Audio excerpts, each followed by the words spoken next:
Coulomb's law, और Coulomb's law का numerical भी देख लिए थे एनसीईआरटी का। अब हम लोग देख रहे हैं इलेक्ट्रिक फील्ड। किसको कहते हैं इलेक्ट्रिक फील्ड? देखो ये चार्ज है,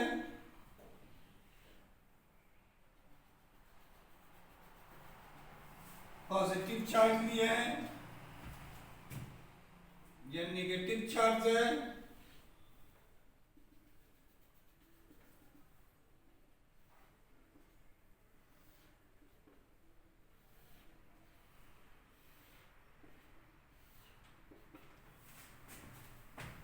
या पॉजिटिव चार्ज है,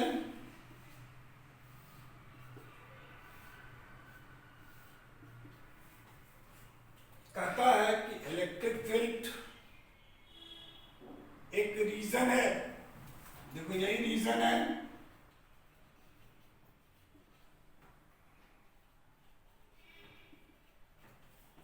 ये एक रीजन है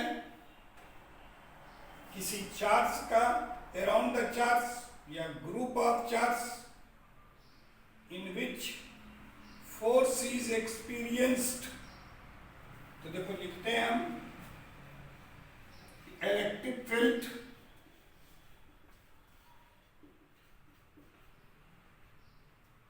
is the reason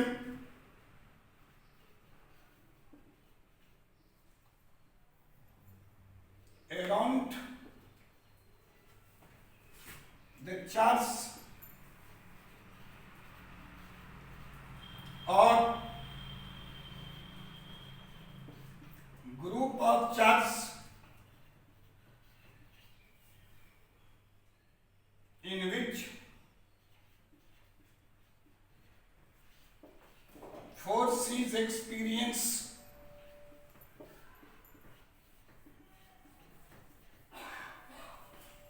जिस जिस रीजन में फोर्स को एक्सपीरियंस करें आफ्टर प्लेसिंग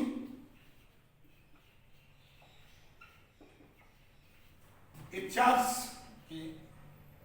एनोदर चार्ज, किसी भी एनोदर चार्ज को प्लेस करने के बाद, फिर सुन लो, यह एक रीजन है जिस रीजन में यदि हम किसी भी दूसरे चार्ज को प्लेस कर दें तो फोर्स एक्सपीरियंस हो जाएगा।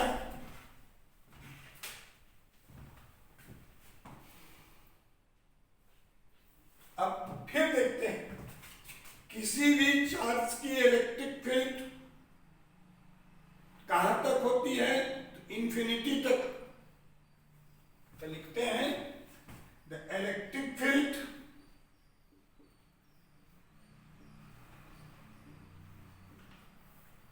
Of any charge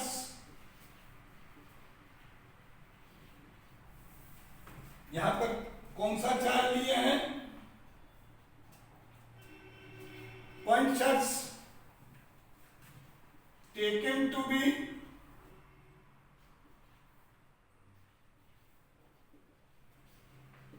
infinity। कहां तक टेक करेंगे?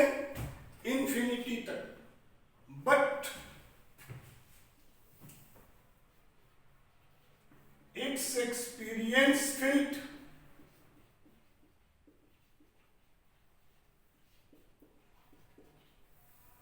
is always fixed।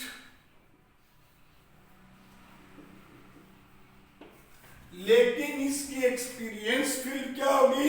फिक्स होगी। यानी जिसमें हम फोर्स को एक्सपीरियंस कर ले वही एक्सपीरियंस फील्ड है, वह क्या होगी बोलिए? फिक्स होगी। इलेक्ट्रिक फील्ड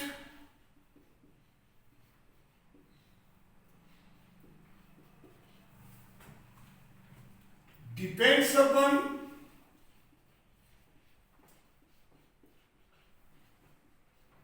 मीडियम या फील्ड। किस पर डिपेंड्स करेगा? मीडियम पर। यानी मीडियम चेंज कर देंगे, फील्ड का मान चेंज हो जाएगी। इलेक्ट्रिक फील्ड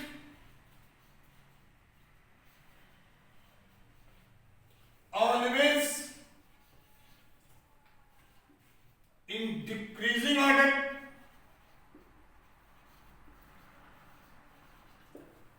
या हर हमेशा डिक्रीजिंग ऑर्डर में होगी, घटने के क्रम में रहेगा। जैसे यहां कोई चार्ज लिए हो, इसका फील्ड रीजन है, इसका यह रीजन, यहां इंटेंसिटी फील्ड स्ट्रेंथ E1, यहां E2, E3, E4, E5, यानी E1 ग्रेटर होगा, ग्रेटर होगा, ग्रेटर होगा, इस तरह।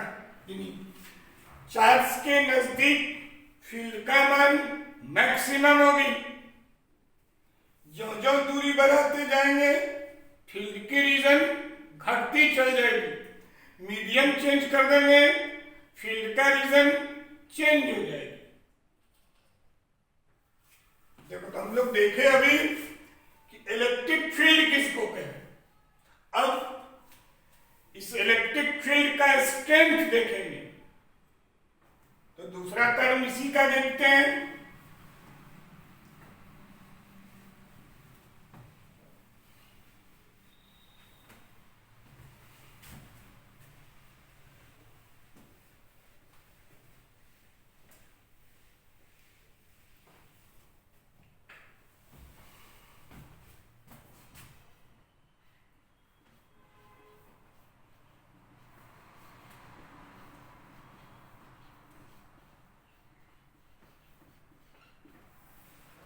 क्या लिखे?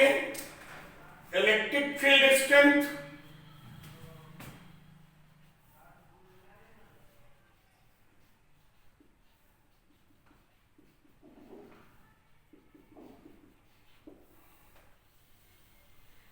या इंटेंसिटी। अब हम देखें कि क्या होती है। स्ट्रेंथ का अर्थ होती है फोर्स। स्ट्रेंथ का मीनिंग क्या होती है बोलो? फोर्स। या इट इज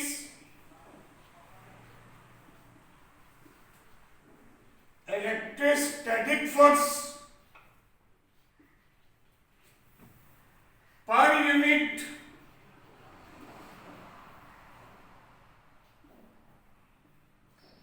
पॉजिटिव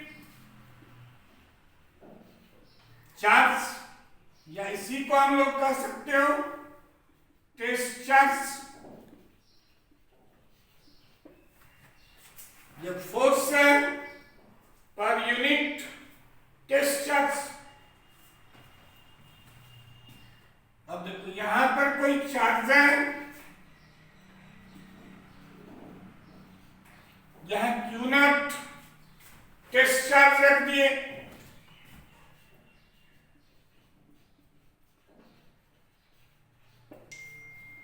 अब इलेक्ट्रिक इंटेंसिटी क्या होगी इसकी?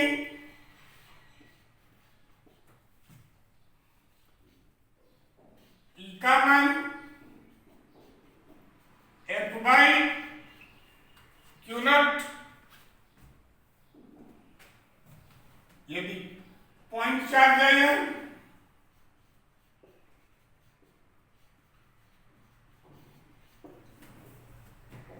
इसकी यूनिट हो जाएगा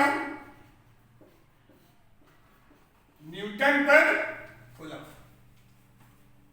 अब यहां पर यदि पॉइंट चार्ज निगेटिव कर दें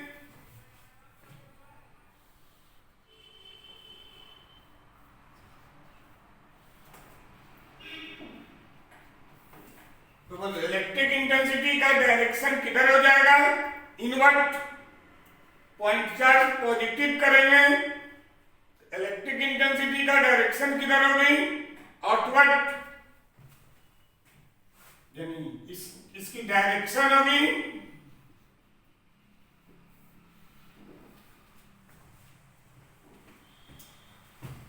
पॉइंट चार्ज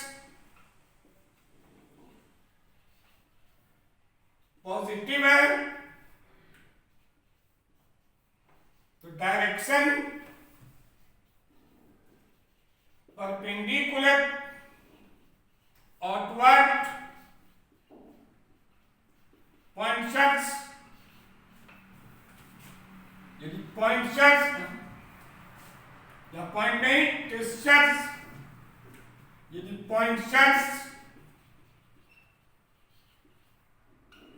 निगेटिव है तो डायरेक्शन परपेंडिकुलर इनवर्ड होगी ऑन टेस्ट चार्ज। फिर देख लो यह इलेक्ट्रिक इंटेंसिटी फोर्स है। क्या है? फोर्स। और किसके कारण फोर्स है? तो टेस्ट चार्ज के कारण। टेस्ट चार्ज का है यूनिट पॉजिटिव चार्ज का होगा, इसके कारण क्या है बोलिए? फोर्स। इसकी डायरेक्शन डिपेंड्स करेगा पॉइंट चार्ज पर। पॉइंट चार्ज पॉजिटिव होगी, डायरेक्शन परपेंडिकुलर आउटवर्ड होगी। पॉइंट चार्ज नेगेटिव होगी, डायरेक्शन परपेंडिकुलर इनवर्ड होगी। समझ गए होगे? इन इलेक्ट्रिक इंटेंसिटी, इसी को हम इलेक्ट्रिक फील्ड स्ट्रेंथ भी कहते हैं। अब इसका मान निकालते हैं तो डिफिनीशन देखें।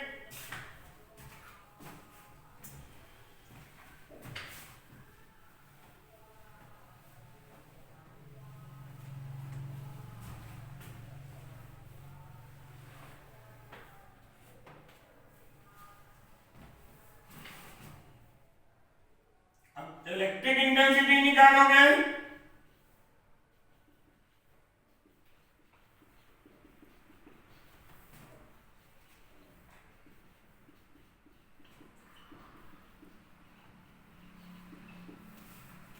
Gift point charge. देखो यहां पॉइंट चार्ज है, हम यहां पर आर दूरी पर टेस्ट चार्ज ले लिए।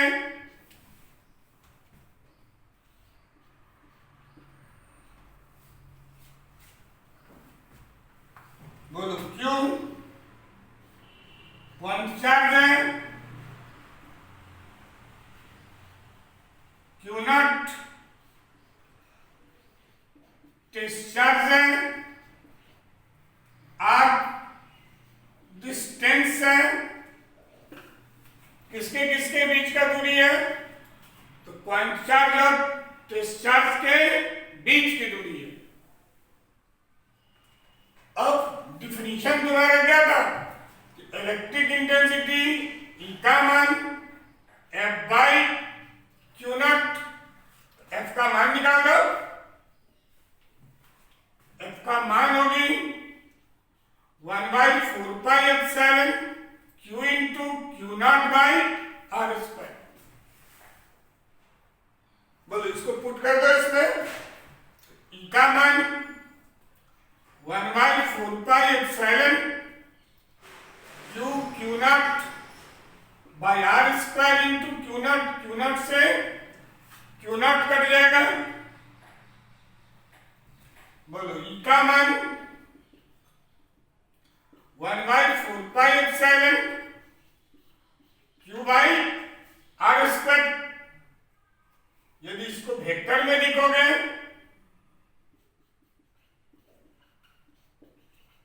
तो ई वेक्टर क्वांटिटी है F by Q nought 1/4πε Q by R square unit vector N. जो एन है यूनिट वेक्टर ऑफ आर। ये किसका यूनिट वेक्टर है? आर का पोजीशन वेक्टर है। ये तो इसकी वैल्यू हो गई। अब इसकी ग्राफ देख लेते हैं।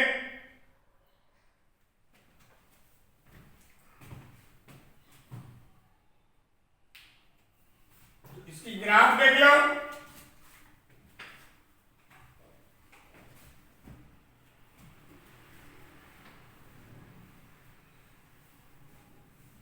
वैल्यू में कोई दिक्कत? इसकी मान हो गया 1/4πε क्यू बाई वेक्टर डालोगे तो unit vector n।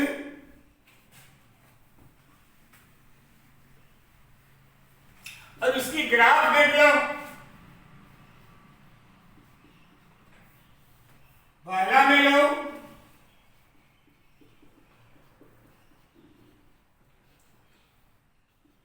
Point charge कैसा है बोलिए, पॉजिटिव। ठीक होगा यहाँ,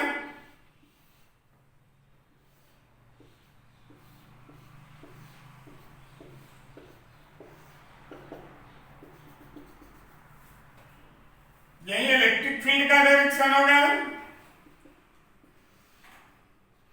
कितने डिग्री का एंगल बनाएगा, 90 डिग्री का। अब इसकी ग्राफ होगा,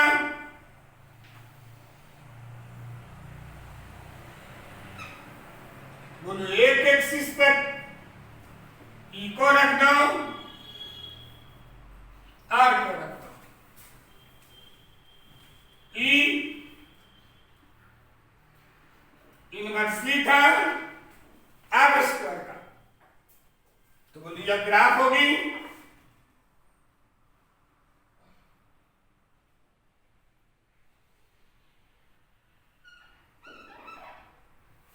जब तो इस कोऑर्डिनेट में लो,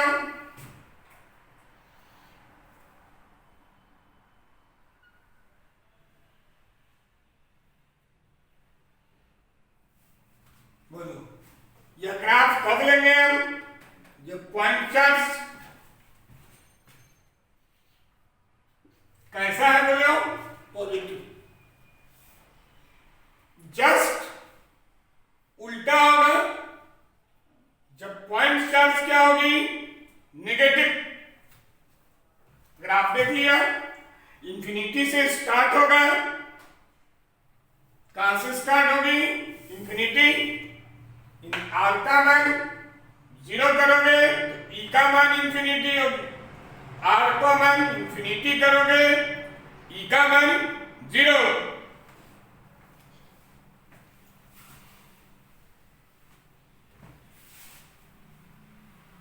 फिर देखो ये दूसरा केस,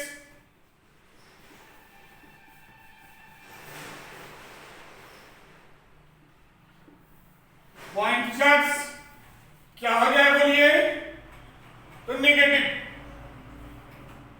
पॉइंट चार्ज क्या होगी, नेगेटिव। चलो नेगेटिव ले लो,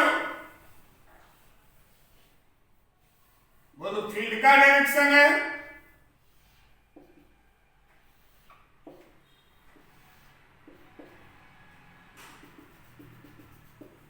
बोलो यही फील्ड का डायरेक्शन है। कितने डिग्री एंगल पर है, 90 डिग्री पर। यहां भी इनवर्सली प्रोपोर्शनल है आर स्क्वायर। ग्राफ खींचोगे,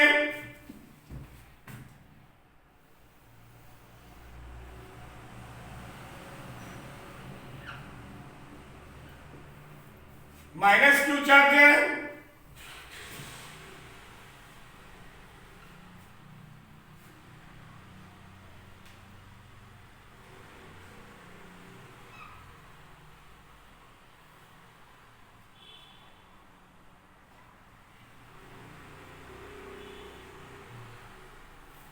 बोलो या कब लोगे, जब पॉइंट चार्ज क्या हो जाए, तो निगेटिव। यानी यहां पर डायरेक्शन रेडियली इनवर्ड है,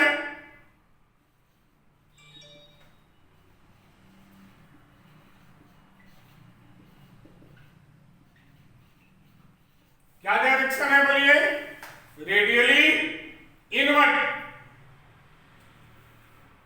पॉइंट चार्ज पॉजिटिव रहेगा तो डायरेक्शन रेडियली किधर होगी, आउटवर्ड।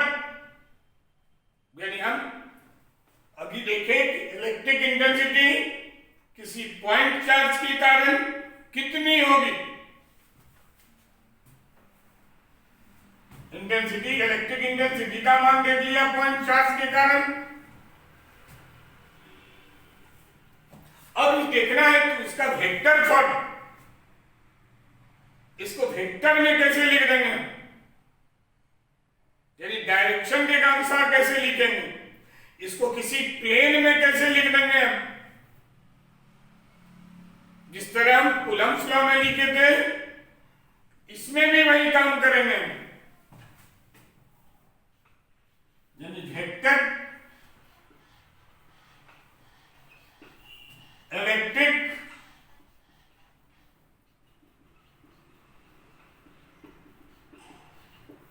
इंटेंसिटी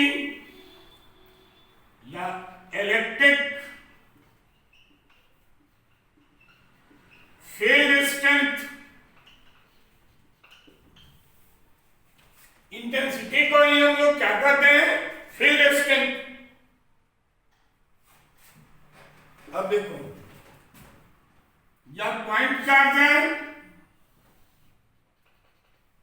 या टेस्ट चार्ज है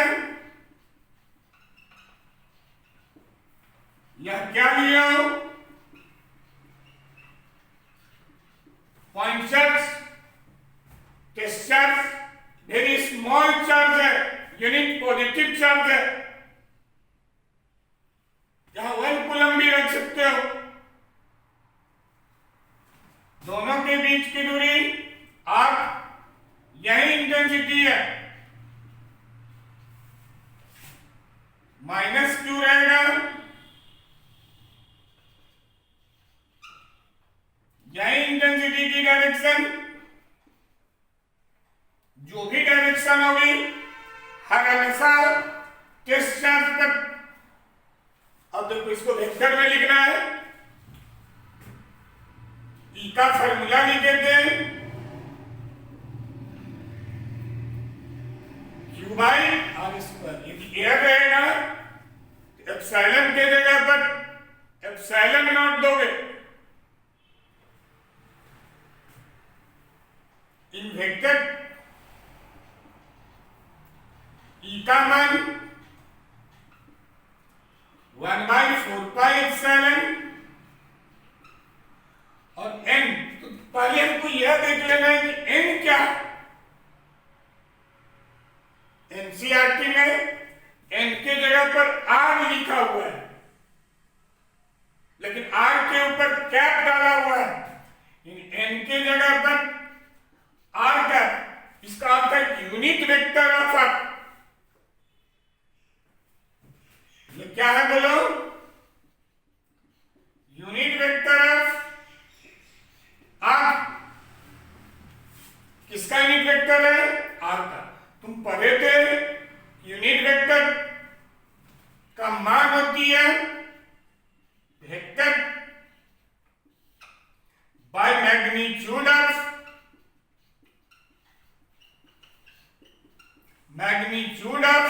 वेक्टर। कोई भी वेक्टर और उस वेक्टर का मैग्नीट्यूड, उसी को क्या कहते हो तुम लोग, यूनिट वेक्टर। दिक्कत है। अब इस n का मान रखोगे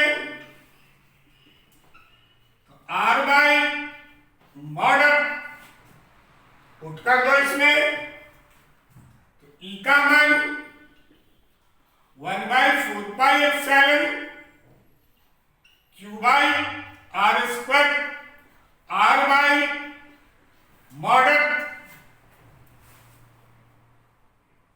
अब इसको सॉल्व कर दो, यानी ई का मान 1/4 pi epsilon q by r cube into r। यानी ई का डायरेक्शन किधर होगी, तो हर हमेशा in the direction of up, r के डायरेक्शन में चल जाएगा।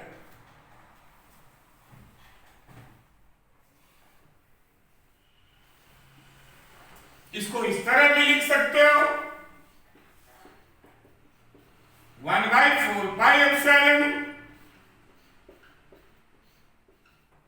Into r। यानी यह तो इसकी वेक्टर फॉर्म थी। अब इसको हम लोग 1 डायमेंशनल में ले लिए थे, हो सकता है इसको किसी प्लेन में ले लें, या कहां लिए बोलिए, तो 1 डायमेंशनल में। अब कहां ले ले किसी प्लेन में ले लेंगे, किसका मान निकाल के रख लेंगे, आर का मान निकाल।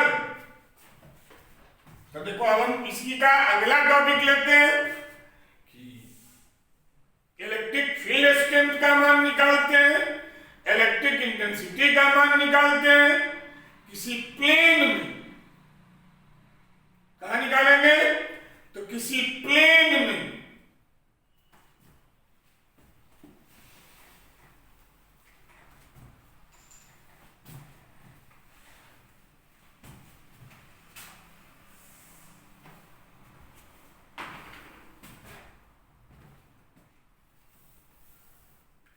यानी लिखोगे इलेक्ट्रिक इंटेंसिटी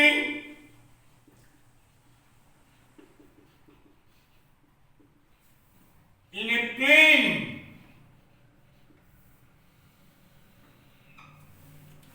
प्लेन या तो 2 डायमेंशनल है, 3 डायमेंशनल, कोई भी हो, उससे तुमको कोई दिक्कत नहीं।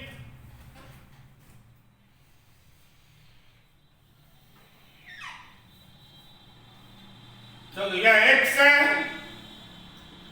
वाई है, ऑरिजिन है, जेड भी ले सकते हो इसे। बोलो एक चार्ज ले लो, या कौन सा चार्ज लिया तुम, पॉइंट चार्ज।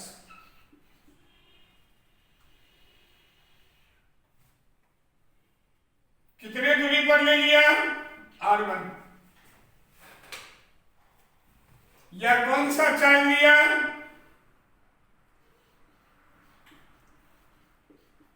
Test charge. कितने दूरी पर लिया, R0। बोलो 2 चार्ज ले लिए, एक पॉइंट चार्ज ले लिए, एक टेस्ट चार्ज ले लिए। पॉइंट चार्ज को कितने दूरी पर रखे, R1। कोई भी साइन ले सकते हो, कोई दिक्कत नहीं। दोनों चार्ज के बीच की दूरी R। बोलो यह पॉइंट चार्ज पॉजिटिव है, फील्ड का डायरेक्शन किधर होगी, आउटवर्ड होगी, और कहां पर होगी, टेस्ट चार्ज पर। बोलो यही फील्ड का डायरेक्शन है।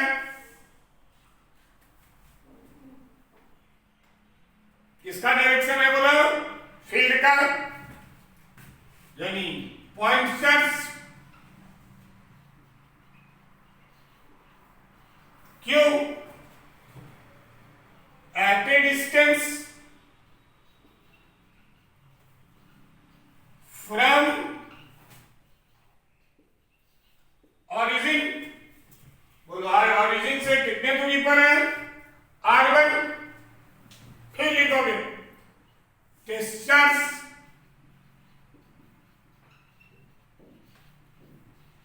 Q0। बोलो टेस्ट चार्ज कौन लिया, Q0 at a distance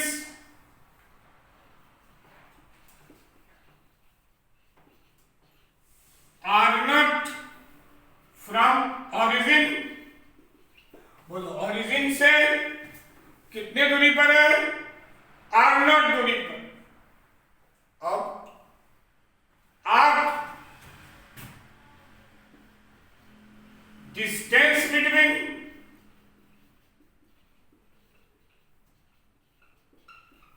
both charges.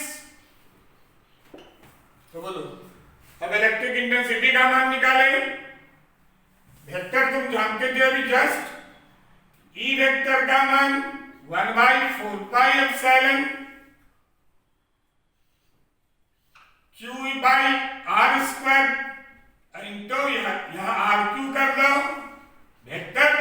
अब तुम कुछ नहीं करो, इस R का मान निकाल दो। तो बोलो इसमें वेक्टर ट्रायंगल लगा दो।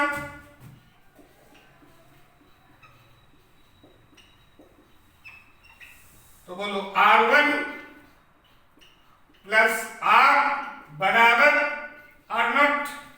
देखो तो R1 प्लस R बराबर, निकालना किसका मान है, R का मान। तो बोलो R0 माइनस R1, इसमें पुट कर दो। E का मान 1/4πε Q by R0 minus R1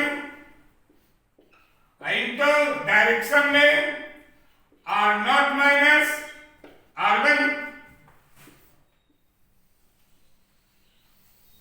बोलो क्या था? इलेक्ट्रिक इंटेंसिटी का मान किसी न किसी प्लेन में था।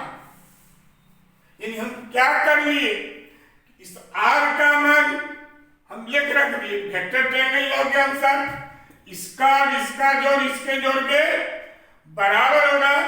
यानी R1 प्लस R0 R बराबर कितना लिखेंगे? R0, यानी R का मान दे दोगे। यानी हम अभी तक देखे इलेक्ट्रिक इंटेंसिटी किस फील्ड किसको कहे। इलेक्ट्रिक इंटेंसिटी का मान क्या है, इलेक्ट्रिक इंटेंसिटी का वेक्टर फॉर्म क्या है, इलेक्ट्रिक इंटेंसिटी को किसी प्लेन में कैसे ले सकते हैं। अब एक लाइन और देख लें, इसकी फोर्स कितनी होगी। तो बोलो फोर्स देख लें।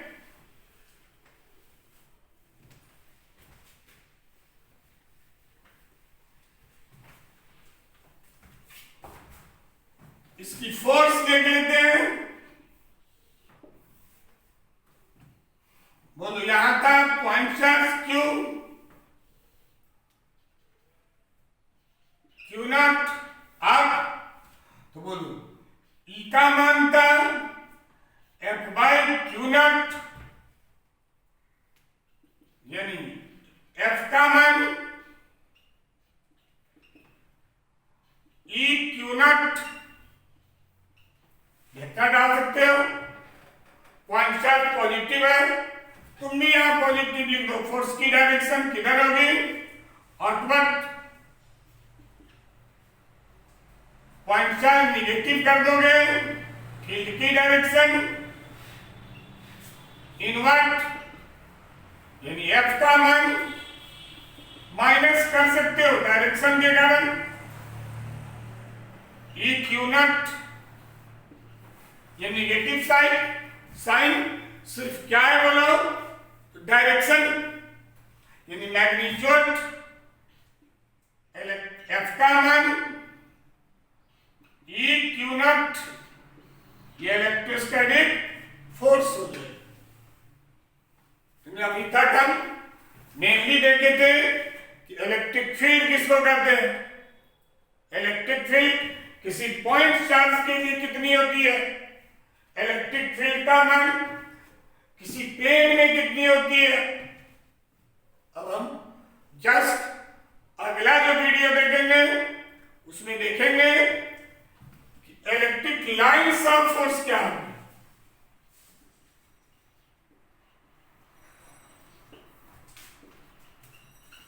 इलेक्ट्रिक लाइंस ऑफ फोर्स तो नेक्स्ट वीडियो में देखेंगे हम लोग इलेक्ट्रिक लाइंस ऑफ फोर्स क्या है।